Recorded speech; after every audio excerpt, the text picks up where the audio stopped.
Hello there, welcome back to my channel. Today, we've got a fast and informative tutorial designed specifically for HP laptop users. We'll guide you through the process of enabling virtualization in Windows 10 via the BIOS settings on your HP laptop.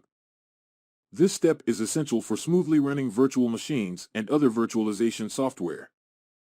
Let's jump right into the process with our guide on how to enable VTX and BIOS on Windows 10. Simply go to the Start menu and select Restart.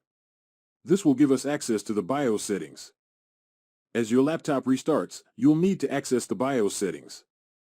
This is where we'll enable VTX. The key to enter the BIOS can vary depending on your laptop's manufacturer.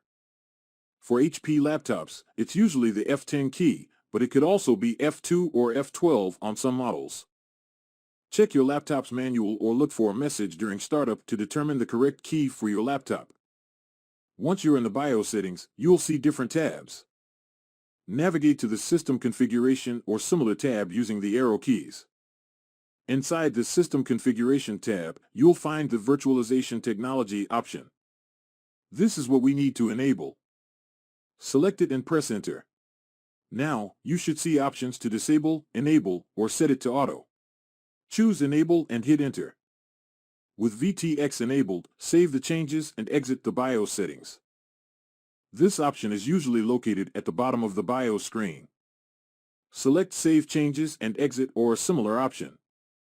Once you've made these changes, your laptop will restart.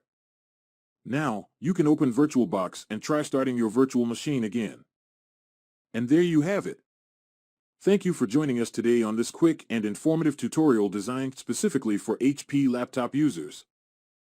Enabling virtualization in Windows 10 via your laptop's BIOS settings is a crucial step for ensuring smooth performance when running virtual machines and other virtualization software. I hope our guide on how to enable VTX and BIOS on Windows 10 was helpful to you. If you found this tutorial useful, please give it a thumbs up and consider subscribing for more tech tips and tutorials tailored to your HP laptop and beyond.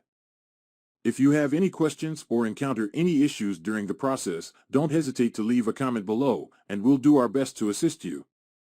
Your feedback and suggestions are always welcome. Stay tuned for more tech guides and tricks, and as always, thanks for watching.